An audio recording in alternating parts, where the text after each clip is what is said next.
Okay. So So what I question? Yeah. I was asking that suppose there is three environment, dev, staging, and master. So all of the peers we have to merge in dev, then staging, then master. So here CI/CD is important. So how we can make the peers automated, and here CI/CD pipeline will help here to test automatically and getting the results. What are the things are failing? What are the things are passing? So here how it can help and how you can configure as a lead developer, and suppose there is no one who can understand it, you are the only one, you are thinking that we need to upgrade that process, or what are the suggestions from your side, or what can we do to improve our process? Regarding the CID, CACD, my thoughts is that the process like you are telling like the development, staging and production. So the same process like in this way, like my thought is that whenever every first thing like every developer has own branch, and once they like pushed your code, after that they will rise the PR, like the PR that will be raised on that development environment. So what will be happened over there, that will be directly directly merged by me or anyone, any lead developer. So once like all of the developers code will be assembled in one main branch, and that main branch is basically synced with the AWS or any of the Microsoft Azure service. So once that will be live it, so each of the developer will say like each of the developer on the live environment, on the live development environment, test all of the features. And once everyone test own feature and own of the functionality, because sometimes what happened like few of the developers claiming that you merge it and my code is my feature is not displaying on the live environment. So that's a development environment. So we can just say everyone pull request is merged, please have a look the development environment and test it. So once everyone give the go ahead, then the same development branch PR, where every developer code will be over there, that will be merged into that the again the pull request dev branch to the staging rise from the lead developer, and that merge over there. And there the testing team will be look on the testing staging with regard the staging server will be looked by the QA team, or we can say every developer look the each of the tasks to verify every feature over there. So once every feature will be verified over there, and then it move to the production. That's the same flow like I am telling the same process, you are also already told it. That I did not tell anything new, because I don't have much more idea what we can invent over there. But I guess that's the only see that's a same process like everyone is following, and I'll also prefer the same process we should need to be follow. The automated thing is never nothing here like CI/CD definitely will. If you can say like that's automated in a way like everyone post and everything is going directly over is everything is pushed and automatically once merged it will go live. So that's an automated process. But the enhancement feature I cannot I do not have any idea in my mind. Yeah, one thing we can just say, we can connect AWS monitors log with the we can just manage the AWS monitor logs. So if some operation is going up, on that case we can just enable the AWS Beanstack service, or maybe AWS Beanstack service will be much better, because it will auto scale the CPUs or performance whenever the high amount of traffic is coming in the different region. So such kind of the scalability feature we can enable. And one more thing like we can containerize our apps because if we containerize our apps in the Docker or any of the similar service, that will be also a one edge whenever like huge amount of the traffic is coming. So I guess these are the few things I'll also prefer to add in our system. Similar to you, but few like Docker or AWS Beanstalk service. So large amount of the traffic also handle whenever huge traffic is coming in some cases. Yeah, I got that point. I have some general question like suppose client often come with impossible AI dreams, and how do you manage expectations when a client wants an AI that does everything but the tech isn't there yet? Like if on that case, first thing I'll definitely look the feasibility, because if clients suggest something else, definitely he will suggest something that he will suggest something that maybe exists already, or maybe they want a extended version of something else. So I'll just analyze and do search of the client requirement, and and then I'll see the feasibility report what we can able to do it.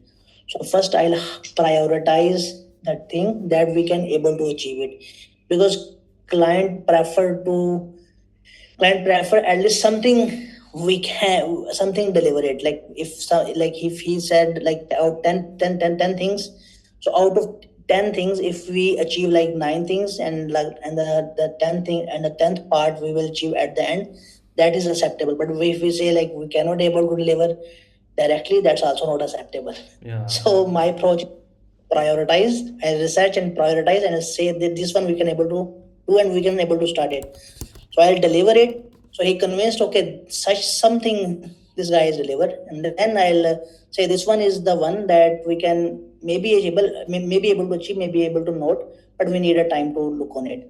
And then if something definitely available, then definitely I'll do it. Otherwise, I'll in my feasibility report, I'll definitely mention that maybe take time, or maybe not possible.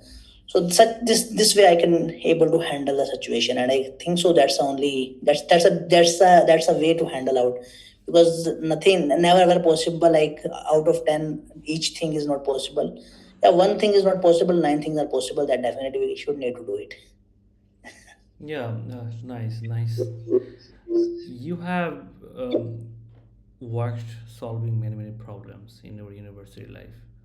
So nowadays, for junior developer, like with AI writing, um, next generations are not solving problems. They are just using pipe coding and solving their real life problem. That's why their brain is not working like that.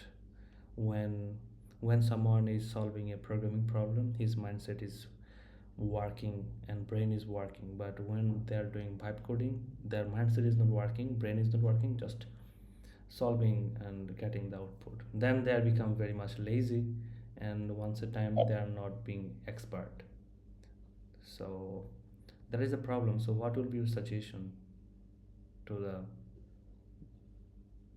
My suggestion is that whenever do vibe coding, always whenever AI do changes, always look it carefully, because whenever the AI agent do the changes, it will ask you, "Are you sure? Can I do these changes?"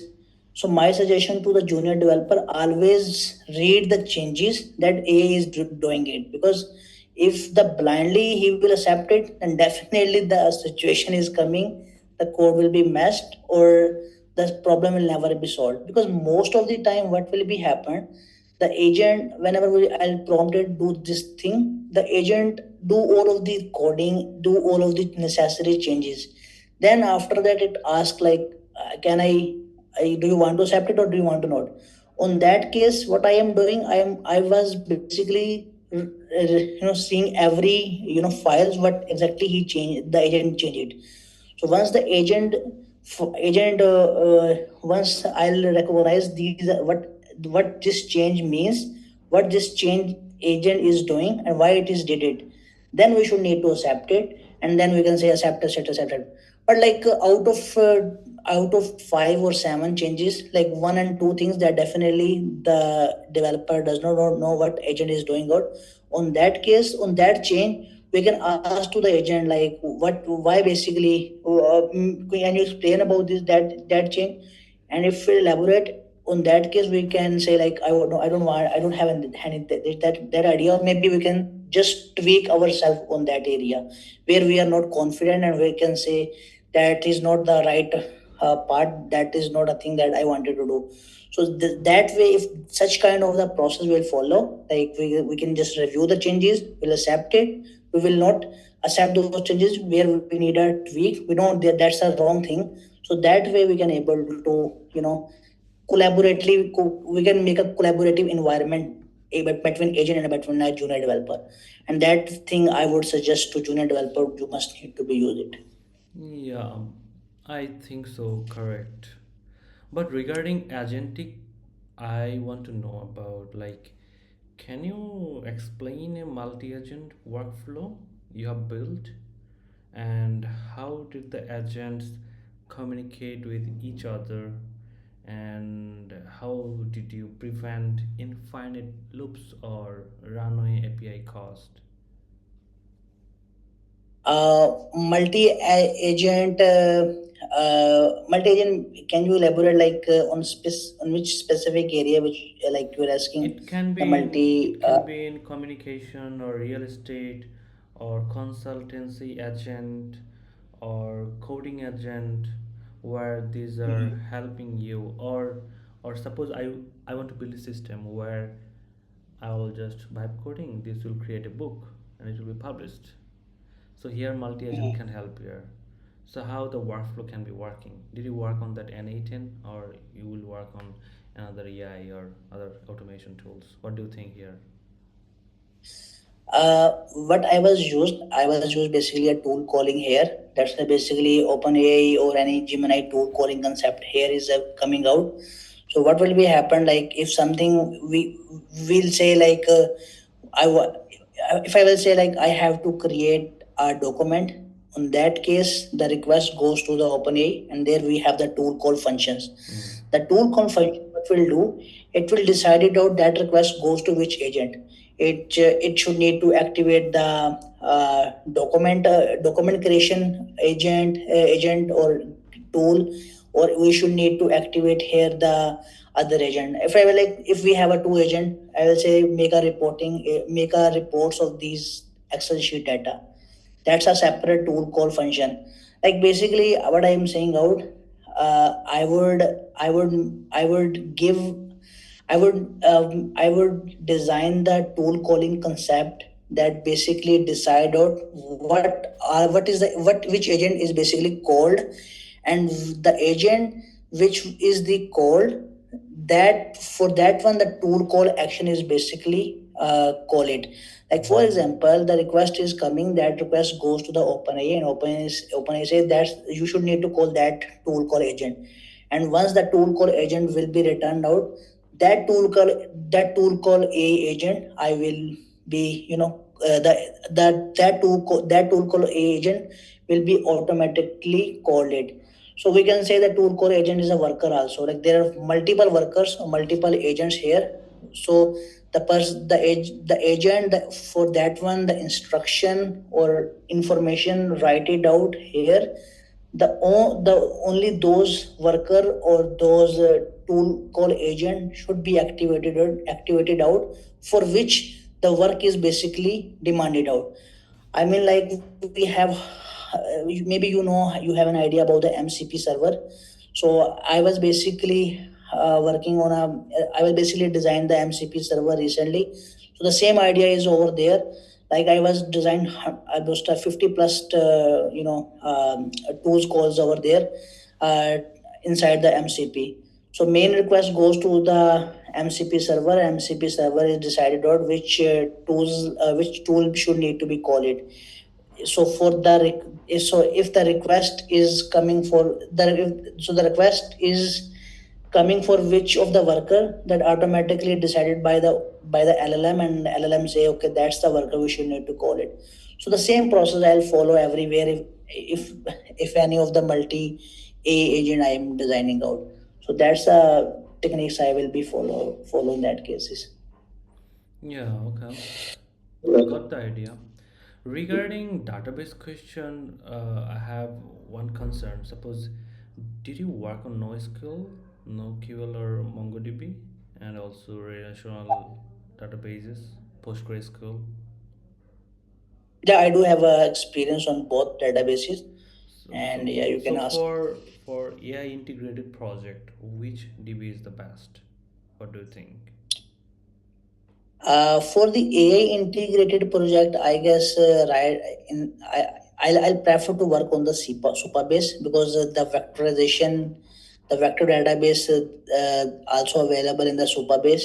So that's that thing really a nice way, nice and really helpful. And same if we are preferring NoSQL, on that case I'll prefer the MongoDB because MongoDB also support the vectorization. So if like we have the relational preference, on that case I'll go with the Supabase. But if we will have a NoSQL a preference, on then on that case I'll go with the MongoDB because both support the vectorization, and that really helpful to store. That really helpful. So that's why these are the two main my approaches and my suggestions to use it.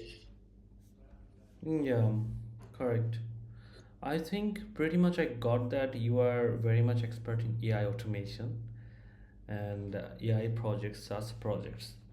So, did you work on mobile app also? Yeah, I do have an experience on React Native mobile app. So if any of React Native and Electron.js, honestly, like as I told you, I'm a pro JavaScript developer. If anything Mm-hmm. else on the JavaScript, I can able to do it because I did a lot of work on the JavaScript only. So like Electron.js, if you need a desktop application, I do have experience on Electron.js. If you need a mobile Mm-hmm. app, then React Native, React, Next, Vue, Angular. So these all of the frameworks I feel similar. So that's why because as I told you, my preference to work on the core idea. The core is the JavaScript. So that's why like I can say anything come, I will definitely do it. And I have done like deliver like 50 to 100 plus project on these framework already in my past experience. So that's why I'm very confident on this tech stack, and I can do definitely. But if in JavaScript, not other tech stack, but only JavaScript.